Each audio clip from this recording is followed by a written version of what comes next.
Le reste, étant que une entreprise qui travaillait sur un vaccin qui devait sortir dans les mois qui viennent, l'entreprise dont il aurait voulu obtenir l'exclusivité pour des millions de dollars. Cette entreprise s'appelle CureVac, elle est située à Tübingen, donc dans le Bundesland de Bade-Württemberg, mais les autorités allemandes refusent absolument que cette transaction a lieu et pourtant le 11 mars dernier, le PDG de cette société avait quitté l'Allemagne pour se rendre probablement sans raison vraiment explicite aux États-Unis. Donc vous voyez, au cœur de cette bataille, qui est une bataille mondiale, il y a encore des gens qui essayent de s'en sortir avec, disons, une politique qui serait simplement une politique nationale.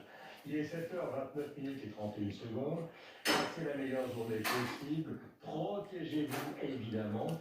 Nous sommes là pour travailler pour vous. Nous avons rendez-vous avec le journal d'Éric Beaumont, qui est en direct avec nous. Mon cher Éric Beaumont, bonjour. Avant de parler de l'épidémie qui va occuper la grande partie de l'actualité, commençons cette édition avec les résultats des municipales. Oui, le premier tour s'est donc tenu hier dans un contexte, vous l'imaginez, inédit. Tout au long du week-end, les pouvoirs publics ont appelé les Français à limiter leur déplacement. Résultat, le taux d'abstention est monté en flèche. Il ressort entre 53,5 et 56%. C'est 20 points de plus qu'en 2014. Victoire forte, que faut-il retenir de ce premier tour de scrutin municipal? Oui, la vague européenne semble se poursuivre. En tout cas, les écologistes sont arrivés en tête dans des villes importantes. C'est le cas à Lyon avec Grégory Doucet, à Strasbourg avec Jeanne Marguerite et aussi à Besançon. Bon score aussi à Toulouse, mais déception à Rouen où Jean-Michel Bérégovoy, donné favori par tous les sondages, est arrivé second. Voilà pour les résultats de ces élections. Jean-Philippe et quelques membres de son gouvernement vont demander dans les heures qui viennent l'avis des experts scientifiques sur l'évolution de cette crise du coronavirus. Nous se penchons sur l'opportunité de maintenir ou non le second tour des élections municipales prévues dimanche prochain. De nombreuses personnes réclament ce report du second tour. Cela nécessiterait le vote d'une loi dans la semaine par le Parlement, en tout cas légalement. Les maires élus dès le premier tour avec plus de 50% des voix donc verront leur élection validée.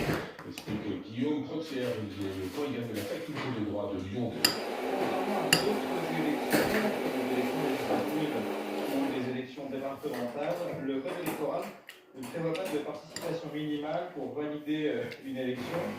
Ce n'est pas un problème juridique, ce pourrait être un problème politique.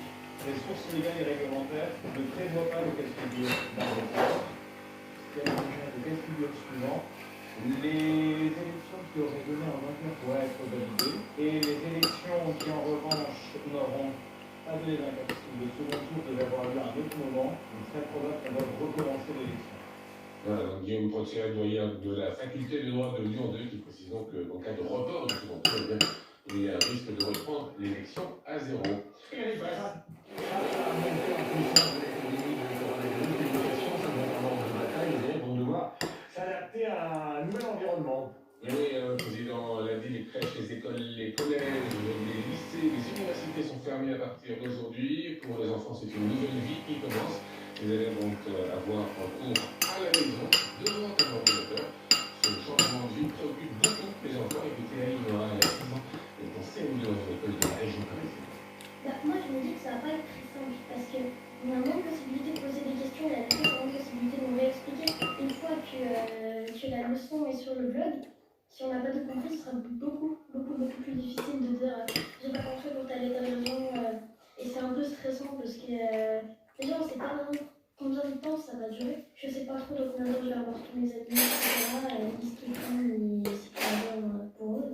Certes, on est grand, mais bon, je suis sûre que même dans les universités, c'est quand même très difficile de devoir faire c'est un peu compliqué. Trop mignonne, Aïnora, espérons que tous les enfants ne seront pas trop perturbés par cette nouvelle organisation. Pour les parents, les informations affluent du virus, ils vont devoir rassurer leurs enfants. Écoutez les quelques conseils de Marie-Rose Moreau, elle est professeure de la psychiatrie de l'enfant et de l'adolescent et directrice de la maison de Solène, la maison des adolescents de l'hôpital Bichat. Les changements d'habitude les changements de familiers vont entraîner des inquiétudes, parfois des angoisses, c'est-à-dire des inquiétudes vives et peut-être au-delà du rationnel. Pour les bébés, les enfants et les adolescents, c'est pas forcément la même chose. Pour les petits en dessous de 3 ans, ce qui compte, c'est la sécurité du quotidien. Pour les enfants plus grands, c'est de répondre à leurs questions et de faire que la vie quotidienne elle soit agréable. Et pour les adolescents, il faut accepter d'en discuter, de débattre. Comme dans toutes les situations exceptionnelles, il faut faire des choses pour sécuriser le sommeil et l'action des enfants. Rose Moreau, professeur de la psychiatrie de l'enfant et de l'adolescent. À noter que Emmanuel Macron devrait tenir aujourd'hui une réunion par visioconférence avec les chefs d'État du G7, dont l'américain Donald Trump. L'objectif est de faire le point sur l'avancée de la recherche.